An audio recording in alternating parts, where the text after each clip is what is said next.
الله وبركاته.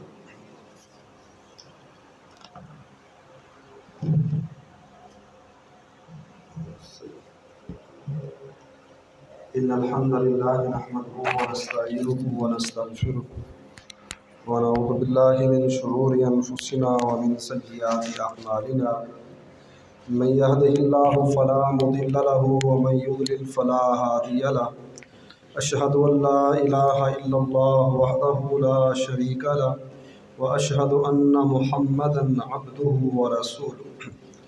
أما بعد فإن خير الحديث كتاب الله وخير الهدي هدي محمد صلى الله عليه وسلم وشر الأمور محدثاتها وكل محدثة بدعة وكل بدعة ضلالة والضلالة في النار.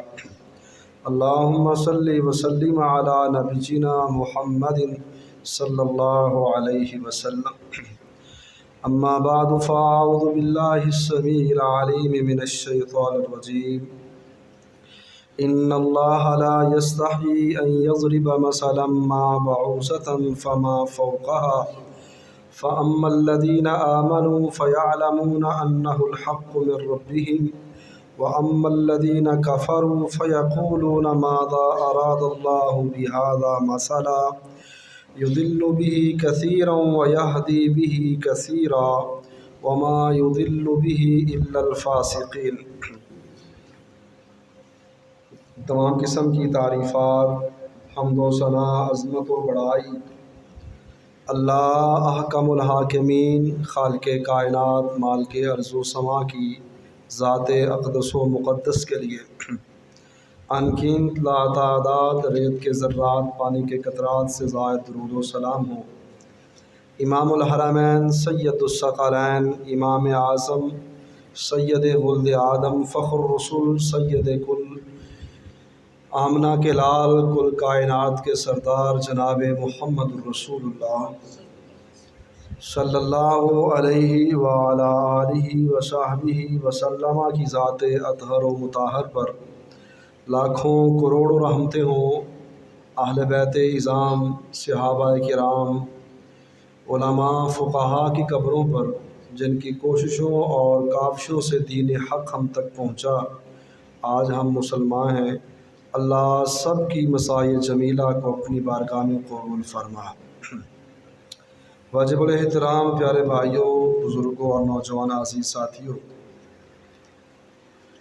سورہ البقرہ کی 26 نمبر آیت مبارکہ میں نے آپ کے سامنے پڑھی ہے. 26، 27، 28 یہ 3 آیات انشاءاللہ آج آپ کے اس کا ترجمہ، اس کا مفہوم آپ کے گوش گزار کرنا ہے. پچھلے خطبہ جمعہ میں قرآن مجید کے حوالہ سے اللہ رب العزت نے لوگوں کا مغالطہ دور کرنے کے سلسلہ میں جو ہدایات جاری فرمائی تھیں اس کا ذکر خیر ہوا تھا. اللہ کہتے ہیں کہ اگر تمہیں شک ہے، باتیں کرتے ہو، سامنے آؤ. اگر شک کرتے ہو قرآن مجید کے نزول کے سلسلہ میں، تو اس جیسا قرآن مجید یا اس قرآن مجید کی 114 صورتوں میں سے کوئی ایک صورت اس جیسی بنا کر لاؤ، اور میں اللہ یہ جانتا ہوں کہ یہ تم کام نہیں کر سکو گے. اور پھر میرا یہی مشورہ ہے کہ وہ آگ جو کافروں کے لیے، وہ جہنم جو کافروں کے لیے بنائی گئی ہے، اس سے ڈر جاؤ. پھر جو لوگ ایمان لانے والے ہیں، قرآن مجید کو حق سمجھنے والے ہیں، ان کا اللہ نے ذکر کیا کہ ان کو خوشخبری دے دو ایسے باغات کی کہ جن کے نیچے سے نہریں بہتی ہیں. طرح طرح کے میوہ جات ہیں، پھل ہیں، نعمتیں ہیں، عیش و عشرت کی ساری چیزیں وہاں پہ ہیں. نیک، خوبصورت، اچھی، پارسا جو ہے نا وہ بیویاں ہوں گی. یہ سلسلہ چل رہا تھا آیت نمبر 25 کے اندر، 24 کے اندر، 23 کے اندر. اب آیت نمبر 26 میں اللہ رب العزت نے اسی تسلسل کو جاری رکھا ہے. پہلے تو یہ کہا کہ قرآن پر اگر شک ہے تو اس جیسی صورت، اس جیسی آیت، اس جیسا قرآن وہ بنا کر لاؤ۔ لیکن جب وہ یہ کام نہ کر سکے تو پھر کیڑے نکالنے شروع کر دیے، پھر تبصرے کرنے شروع کر دیے۔ آج بھی ایسے ہوتا ہے نا ہمارے معاشرے میں، ایک آدمی کام کر رہا ہے، کرنا ہمیں کوئی نہیں آتا، اس کے کام میں ہم نے کیڑے لگانے ہوتے ہیں۔ وہ یہ کر گیا، اس نے یہ کیا، بھائی آپ نے کیا کیا؟ آپ اپنی کنٹریبیوشن بتائیں، آپ اپنا بتائیں کہ آپ کیا کر رہے ہیں۔ تمہیں اللہ نے کہا ہے اگر تمہیں شک ہے تو قرآن جیسا قرآن بنا کر لاؤ، 10 صورتیں لاؤ، ایک صورت لاؤ، کوئی ایک جملہ لاؤ۔ یہ کام تو وہ نہ کر سکے، کیڑے نکالنے شروع کر دیے، اعتراضات شروع کر دیے، باتیں تبصرے شروع کر دیے۔ اللہ فرماتے ہیں باتیں اور تبصرے وہ یہ کرتے تھے کہ یہ محمد رسول اللہ صلی اللہ علیہ وسلم کہتے ہیں یہ اللہ کی طرف سے نازل شدہ کتاب ہے، یہ جبریل امین اللہ کی طرف سے لے کر آتے ہیں، یہ وحی ہے۔ لیکن یہ اتنے بڑے رب کی بڑی کتاب اور اس میں باتیں چھوٹی چھوٹی ہیں۔ کہیں اللہ نے مچھر کی مثال دی ہے، کہیں اللہ نے چیونٹی کا ذکر کر دیا، کہیں اللہ نے مکھی کا ذکر کر دیا، کہیں جانوروں کے ذکر ہیں، کہیں چھوٹی چھوٹی بستیوں کے ذکر ہیں۔ یہ چھوٹی چھوٹی باتیں، اس طرح کے جملے، یہ بڑے اللہ کی بڑی کتاب میں نہیں ہو سکتے۔ بڑے لوگوں کی باتیں بڑی ہوتی ہیں، ان کے جملے بڑے ہوتے ہیں، ان کی سوچ بڑی ہوتی ہے، اس کے کلام میں نظر آتا ہے کہ یہ بڑے بندے کا کلام ہے، بڑی ہستی کا کلام ہے۔ یہ قرآن عجیب کتاب ہے کہ اس کے اندر چھوٹی چھوٹی چیزوں کی مثالیں ہیں، اور ایسی چھوٹی چھوٹی چیزوں کی مثالیں کہ جن کی کوئی حیثیت ہی نہیں ہے۔ اللہ رب العزت نے اس کا جواب دیا ہے۔ جواب یہ دیا کہ ان اللہ لا یستحی ان یضرب مثلا ما بعوضۃ فما فوقها، اللہ کو کوئی عار نہیں ہے کہ وہ چھوٹی سے چھوٹی چیز کی مثال بیان کرے، بڑی سی بڑی چیز کی مثال بیان کرے۔ وہ کائنات کا رب ہے، وہ جس چیز کی مثال بیان کرے، وہ مچھر کی مثال بیان کرے یا مچھر کے پر کی مثال بیان کرے، یا مچھر سے بھی اگر کوئی چھوٹی چیز ہے فما فوقها، جو مچھر سے بھی کم تر چیز ہے، اللہ اس کی بھی مثال بیان کر دے۔ اللہ کو کسی چیز کی عار نہیں ہے۔ اور اس لیے بھی کہ مثالیں بات کو سمجھانے کے لیے ہوتی ہیں۔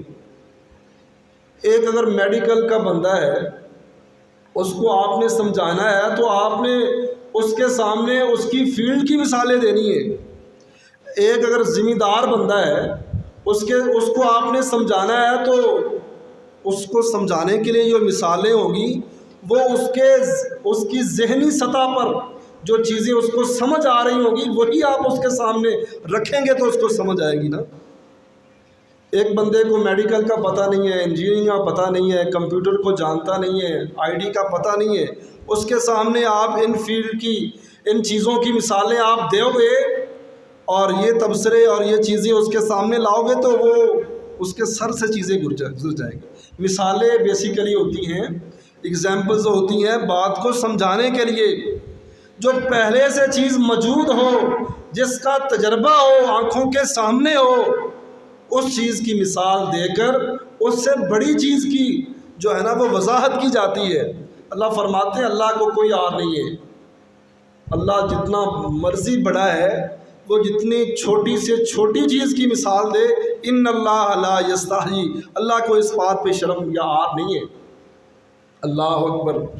لیکن مسئلہ یہ ہے بات جس کی بھی ہو، اگر ایمان، توکل، یقین اور پیار، محبت، اطاعت والا رشتہ جس کے ساتھ قائم ہوا ہوتا ہے، یہ کوئی نہیں دیکھتا کہ اس نے بات کون سی کی ہے، یہی دیکھا جاتا ہے کہ بات اس نے کی ہے، چھوٹی کی ہے یا بڑی کی ہے۔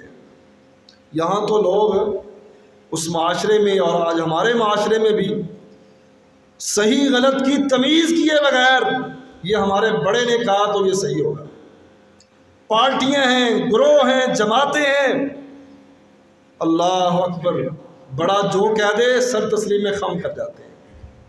وہ تو کائنات کا رب ہے۔ اللہ فرماتے ہیں جب میری طرف سے بات آتی ہے، وہ چھوٹی ہو یا بڑی ہو، ایمان والوں کے ایمان میں اضافہ ہوتا ہے اور کافروں کے کفر میں اضافہ ہوتا ہے۔ اللہ کہتے ہیں فَأَمَّا الَّذِينَ آمَنُوا فَيَعْلَمُونَ أَنَّهُ الْحَقُّ مِنْ رَبِّهِمْ، جو ایمان والے ہیں وہ جانتے ہیں کہ یہ بات، یہ مثال، یہ چیز، یہ حکم ہمارے رب کی طرف سے ہے۔ وَأَمَّا الَّذِينَ كَفَرُوا، اور وہ لوگ جنہوں نے کفر کیا، انکار کیا، ہر درمی اختیار کی، فَيَقُولُونَ مَاذَا أَرَادَ اللَّهُ بِهَذَا مَثَلًا، وہ آگے سے تبصرے کرتے ہیں، وہ آگے سے باتیں کرتے ہیں، وہ یہ کہتے ہیں مَاذَا أَرَادَ اللَّهُ بِهَذَا مَثَلًا، اس مثال کا یہاں پہ بیان کرنے کا کیا تک بنتا ہے، اس مثال کے ذریعے اللہ کیا سمجھانا چاہتا ہے، یہ بھی کوئی مثال ہے، یہ بھی کوئی بات ہے۔ اس طرح کے تبصرے کرتے ہیں وہ لوگ جن کے دلوں میں کفر ہے۔ ایمان والے یعلمون انہ الحق من ربہم، فوراً یہ بات تسلیم کرتے ہیں کہ یہ ہمارے رب کی طرف سے حق ہے۔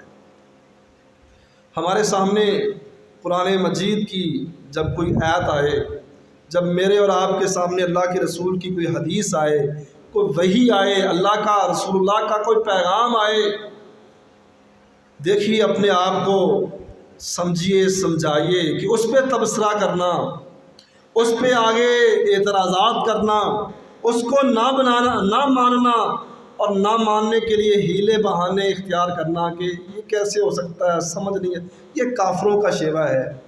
ایک مسلمان کا، ایک اہل علم کا، ایک اہل اسلام ایمان والے کا اللہ نے یہاں پہ ذکر کیا کہ ان کی سوچ اور فکر یہ ہوتی ہے رب کی طرف سے جو آئے وہ حق اور سچ ہوتا ہے، اور جن لوگوں کے دلوں میں کفر ہوتا ہے وہ باتیں کرتے ہیں، وہ تبصرے کرتے ہیں۔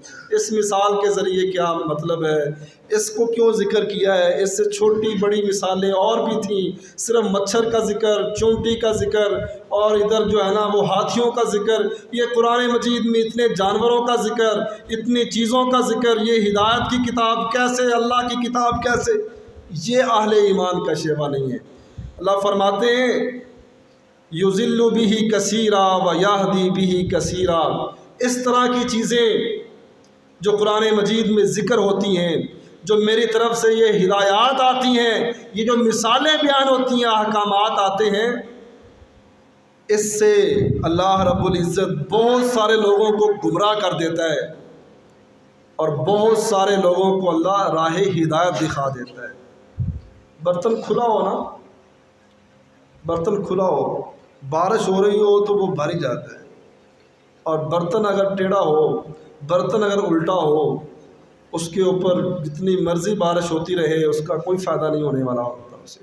جس نے ماننا ہی نہیں ہے اس کا برتن کبھی نہیں بھرے گا، اس کے دل میں، اس کے سینے میں کبھی یقین، ایمان نہیں آ سکتا۔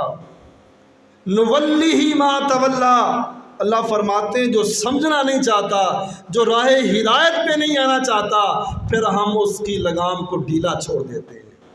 پھر آج وہ ایک بات کرتا ہے، کل دو باتیں کرتا ہے، پھر آہستہ آہستہ باتوں کو بڑھاتا بڑھاتا وہ جہنم کے کنارے پہ چلا جاتا ہے، اور ادھر موت آتی ہے اور سیدھا جہنم میں چلا جاتا ہے۔ نُوَلِّهِ مَا تَوَلَّىٰ، قرآن کے ذریعے اللہ لوگوں کے ایمان کو بڑھاتے ہیں، اور اسی قرآن کے ذریعے اللہ لوگوں کے کفر کو بڑھاتے ہیں۔ یہ مجھے اور آپ کو سوچنا ہے کہ میں اپنے آپ کو اس انداز سے بنا لوں، قرآن کی بات ہو، حدیث کی بات ہو، اللہ رسول کی بات ہو، دین کی بات ہو، میرے ایمان میں اضافہ ہو، میں سوچنے پہ مجبور ہوں اور میں دین کے قریب آ جاؤں۔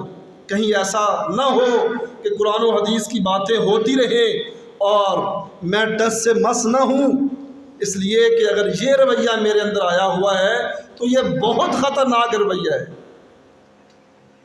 یہ بہت خطرناک رویہ ہے۔ قرآن کی آیات دلوں کو پگھلاتی ہیں، قرآن کی آیات سینوں کو ٹھارتی ہیں، قرآن کی آیات راہ ہدایت دکھاتی ہیں، صراط مستقیم پر چلاتی ہیں، یہ اللہ کا کرام لوگوں کی سختیوں کو نرمیوں میں بدلتا ہے۔ اللہ کتنے سخت لوگ آئے، حضرت فاروق اعظم رضی اللہ عنہ جتنے وہ اسلام میں سخت تھے کفر میں بھی ایسے سخت تھے، اور اتنے سخت دل رکھنے والے کو جب سورہ طٰہٰ کی آیات سنائی جاتی ہیں اس کا دل بھی نرم ہو جاتا ہے۔ اللہ اکبر۔ عتبہ بن ربیعہ اللہ کے رسول صلی اللہ علیہ وسلم کے پاس آپ کو سمجھانے کے لیے آیا تھا، مکہ والوں نے بھیجا تھا جاؤ محمد کو سمجھاؤ کدھر کی باتیں کر رہا ہے۔ عتبہ بن ربیعہ اللہ کے رسول کے پاس آتے ہیں اور عتبہ بن ربیعہ آپ کو سمجھاتے ہیں، آپ کو سمجھا کے جب تھک جاتے ہیں کائنات کے امام فرماتے ہیں اگر فرماؤ تو میں 2-4 باتیں بھی کر لوں۔ کہا کیوں نہیں کریں؟ اللہ کے رسول صلی اللہ علیہ وسلم سورہ حامیم السجدہ، سورۃ المصابیح جسے کہتے ہیں، اللہ کے رسول یہ پڑھنا شروع کرتے ہیں۔ ابھی 4-5 آیات پڑھی تھیں، کائنات کے امام اپنا چہرہ پر انوار اٹھا کر دیکھتے ہیں، عتبہ بن ربیعہ اس کی آنکھوں میں آنسو ہوتے ہیں۔ اللہ اکبر۔ یہ قرآن کی تاثیر ہے، اور مجھے اور آپ کو نصیب کیوں نہیں ہوتی؟ یہ ہے میری اور آپ کی بدقسمتی، یہ ہے میری اور آپ کی حقیقی معنوں میں بدقسمتی۔ ہم قسمتوں کا رونا روتے ہیں، تقدیر کا رونا روتے ہیں، ہم مالی اسباب وسائل کا، خوشحالی روزی کا رونا روتے ہیں، لیکن یہ کبھی نہیں سوچتے کہ یار یہ اتنا بڑا کافر، اتنا بڑا اللہ کے رسول کا دشمن کہ 100 اونٹوں کے لالچ میں قتل کرنے کے لیے نکل پڑتا ہے، جس کا نام عمر خطاب کا بیٹا الفاروق لقب پانے والا کفر میں اتنا سخت ہے، اللہ اکبر، کہ بہنوئی کو اور بہن کو مار پیٹ کر جب قرآن مجید کی چند آیات سنتا ہے اتنا بڑا سخت دل رکھنے والا بھی موم ہو جاتا ہے۔ عتبہ بن ربیعہ اتنا بڑا کافر کہ سارے مکہ والوں نے اس کو سیانہ سمجھ کر، عقل مند، زیرک سمجھ کر اللہ کے رسول کے پاس بھیجا تھا کہ اس سے بڑا دانا کوئی نہیں ہے، اس سے بڑا وہاں پہ ہمارا دفاع کرنے والا کوئی نہیں ہوگا۔ بڑے سے بڑا بندہ چن کے بھیجا تھا، اور قرآن مجید کی چند آیات سن کر وہ زاروں کے تار رو رہا ہے۔ ادھر نجاشی کا دربار لگا ہوا ہے، اسحمہ نجاشی ہے، حبشہ کا بادشاہ ہے، حبشہ کے بادشاہ کو نجاشی، اور مصر کے بادشاہ کو فرعون، روم کے بادشاہ کو کسریٰ، ایران کے بادشاہ کو، روم کے بادشاہ کو قیصر اور ایران کے بادشاہ کو کسریٰ کہتے تھے۔ یہ نام نہیں ہے، یہ لقب ہیں، یہ لقب ہوتے تھے ان ریاستوں، ان سلطنتوں کے سربراہوں کے۔ ادھر نجاشی ہے حبشہ کا بادشاہ، اسحمہ نام ہے، عبداللہ بن ربیعہ، عمر بن عاص، یہ لوگ پہنچتے ہیں، اور ادھر حضرت جعفر طیار رضی اللہ عنہ 82-83 لوگوں کی قیادت کرتے ہوئے یہ بھی حبشہ ہجرت کر کے جاتے ہیں۔ تفصیلی واقعہ آپ کو سنایا ہوا ہے۔ بہرحال یہ جب عبداللہ بن ربیعہ اور عمر بن عاص، یہ کافروں کے نمائندے، بعد میں یہ مسلمان ہو جاتے ہیں، یہ جب وہاں پہ پہنچے انہوں نے نجاشی کے کان بھرے، باتیں سنائیں، ادھر ادھر کی باتیں کر کے مسلمانوں کے خلاف کرنے کی کوشش کی۔ اس نے کہا کہ باتیں تو آپ کی ٹھیک ہے، لیکن فیصلہ دونوں فریقین کی بات سن کر ہوتا ہے، میں ان کو بھی بلا لیتا ہوں، ان کی بھی بات سن لیتے ہیں۔ نجاشی پیغام بھیجتا ہے، دربار میں آ جاتا ہے، حضرت جعفر طیار بھی اپنے لوگوں کے ساتھ دربار میں آتے ہیں۔ نجاشی یہ پوچھتا ہے کہ یہ لوگ تو مجھے یہ باتیں بتا رہے ہیں، تم عیسائیت کے بارے میں، عیسیٰ علیہ السلام کے بارے میں، حضرت مسیح علیہ السلام کے بارے میں، جناب مریم علیہ السلام کے بارے میں تمہارے کیا نظریات ہیں؟ مجھے ذرا بتلاؤ۔ جعفر طیار رضی اللہ عنہ سورہ المریم کی ابتدائی آیات پڑھنا شروع کر دیتے ہیں۔ ابھی کچھ آیات پڑھی تھیں، چہرہ اٹھا کر دیکھا، صرف نجاشی نہیں، نجاشی کا سارا دربار، ان کی آنکھوں میں آنسو تھا، ان کی آنکھوں میں آنسو تھے۔ انہوں نے قرآن سنا نہیں تھا، قرآن کو جانتے نہیں تھے۔ یہ فطرت میں چیز اللہ نے شامل کر رکھی ہے۔ اگر فطرت میں قدورت نہیں ہے، فطرت میں نفرت نہیں ہے، فطرت میں کفر شرک نہیں ہے، اگر فطرت کے اندر یہ چیزیں، یہ غلاظتیں نہیں ہیں، تو قرآن آپ پر اثر نہ کرے، یہ ہو ہی نہیں سکتا ہے۔ قرآن اثر کرتا ہے۔ نجاشی کے دلوں پر اثر کیا، ان کے درباریوں کے دلوں پر اثر کیا، فاروق اعظم کے دل پر اثر کیا، حضرت عتبہ بن ربیعہ کے جو بعد میں مسلمان ہو گئے تھے، ان کے دل پر اثر کیا۔ مکہ کے کافر آپ صلی اللہ علیہ وسلم کے قرآن کو، آپ کی تلاوت کو مکہ والوں کو کیوں نہیں سننے دیتے تھے؟ اس لیے کہ جو سنے گا وہ مسلمان ہو جائے گا، جو سنے گا وہ نرم ہو جائے گا، اس کی سختیاں ختم ہو جائیں گی، وہ اسلام کے اندر آ جائے گا۔ یہ قرآن کی تاثیر ہے، اور اسی تاثیر کے حوالے سے اللہ فرماتے یُذِلُّ بِهِ کثیرا وَیَہْدِی بِهِ کثیرا۔ قرآن پڑھا جائے، سنا جائے، دو چیزیں سامنے آتی ہیں، یا تو ایمان میں اضافہ ہوتا ہے، ہدایت میں اضافہ ہوتا ہے، یا کفر اور شرک میں اضافہ ہوتا ہے۔ مجھے آپ کو یہ سوچنا ہے کہ قرآن سن کر میرا کیا مزاج بنتا ہے، قرآن سن کر میرے دل کی کیا کیفیت بنتی ہے۔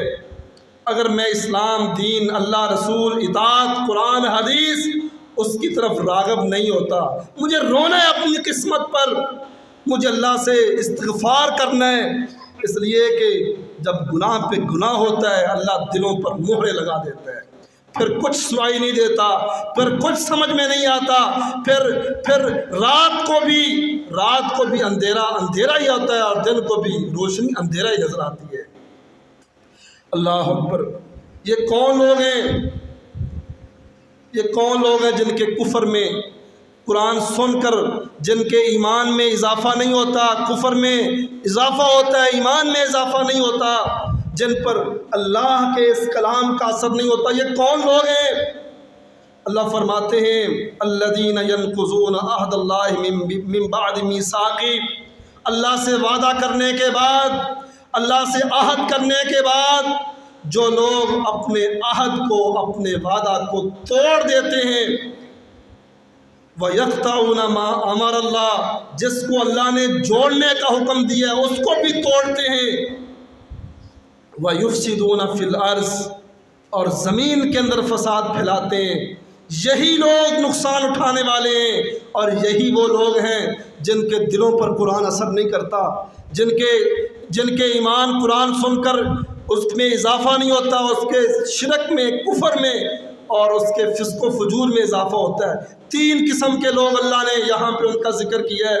اللہ سے وعدہ، اللہ سے عہد کیا کیا ہوا ہے؟ میں اور آپ پوری انسانیت نے، سورہ اعراف آپ نے پڑھی ہوگی، سنا ہوگا آپ نے، کہ جب اس کائنات میں کوئی بھی نہیں آیا تھا، اللہ نے ساری ارواح سے ایک وعدہ لیا تھا، پوچھا تھا میں کون ہوں، میں آپ، ساری انسانیت نے بتلایا تھا کہ آپ ہمارے رب ہیں۔ رب کسی کو مان لینے کا مطلب یہ ہے، یہ پیشانی پھر اب آپ کے سامنے جھکے گی، کفر نہیں ہوگا، شرک نہیں ہوگا، آپ کی بغاوت، حکم عدولی نہیں ہوگی۔ یہ ہم وعدہ کر کے آئے تھے۔ جو لوگ اس وعدے سے پھر جاتے ہیں، قرآن ان کے ذہنوں پر، ان کے سینوں پر، ان کے دلوں پر اثر نہیں کرتا۔ اور دوسرا وَيَقْطَعُونَ مَا أَمَرَ اللَّهُ بِهِ أَن يُوصَلَ، وہ لوگ ان چیزوں کو توڑتے ہیں، کاٹتے ہیں جن چیزوں کو اللہ نے جوڑنے کا حکم دیا ہے۔ اللہ اکبر۔ فتنہ فساد پھیلانے والے لوگ، چغلیاں کرنے والے لوگ، غیبتیں کرنے والے لوگ، رشتہ داریوں میں دراڑیں ڈالنے والے لوگ، صلہ رحمی نہ کرنے والے لوگ، دو لوگ خوش بیٹھے ہیں تو یہ سوچنے والے کہ یہ خوش کیوں بیٹھے ہیں، ان کو جدا جدا کر کے چین لینے والے لوگ، یہ وہ لوگ ہیں کہ قرآن پھر ان کے اس عمل میں اضافہ کرتا ہے، پھر قرآن سن کر ان کے ایمان میں اضافہ نہیں ہوتا۔ وَيُفْسِدُونَ فِي الْأَرْضِ، اور جو زمین کے اندر فتنہ فساد پھیلاتے ہیں۔ اللہ اکبر۔ ایسے ہی ایک دوسرے کو لڑا دینا، ایسے ہی کوئی نہ کوئی شوشہ چھوڑ دینا، ایسے ہی مسلمانوں کی، اہل اسلام کی، لوگوں کی توجہ ہٹا کر کسی اور کام کی طرف لگا دینا، اصل راستے سے ہٹا دینا اور انسانیت کو تباہ و برباد کرنے کے لیے ہیلے بہانے بنانا۔ اور پھر یہ اللہ نے منافقوں کا ذکر کرتے ہوئے بھی یہ ارشاد فرمایا تھا کہ یہ فساد کرنے والے لوگ ہیں، ان سے جب کہا جائے یہ نہ کرو، اس سے فساد پھیلتا ہے، یہ آگے سے کہتے ہیں ہم تو اصلاح کر رہے ہیں۔ اس طرح کے جو لوگ ہوتے ہیں، فساد پھیلانے والے، شر پھیلانے والے، شرارتیں کرنے والے، اللہ فرماتے ہیں ان کے دلوں میں قرآن اثر نہیں کرتا، یہ کفر میں بڑھتے ہیں، یہ ایمان میں کبھی نہیں بڑھ سکتے۔ اللہ اولئک هم الخاسرون، یہ اپنے طور پہ سوچتے ہوں گے ہم بڑا اچھا کر رہے ہیں، 4 لوگ ادھر ہیں، 4 ادھر ہیں، 4 ادھر ہیں، 4 ادھر ہیں، لوگ عزت کرتے ہیں، لوگ باتیں سنتے ہیں، جاتے ہیں لوگ اٹھ کے کھڑے ہو کر ملتے ہیں، سٹیٹس ہے، عزت ہے، مقام ہے، شرف ہے، کوٹھیاں، بنگلے، کاریں، فیکٹریاں، مال و دولت، کاروبار، یہ سب کچھ موجود ہے، یہ بڑے اتراتے ہیں۔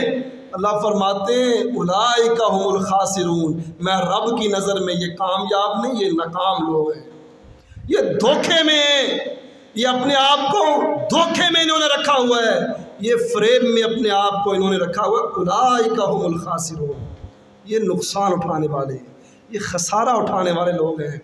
اللہ کتنے مال و دولت رکھنے والے لوگ اس دنیا سے جاتے ہیں، لوگ اس کا نام تک لوگ نام تک بھولنا تو دور کی بات ہے، اپنے ان کو بھول جاتے ہیں۔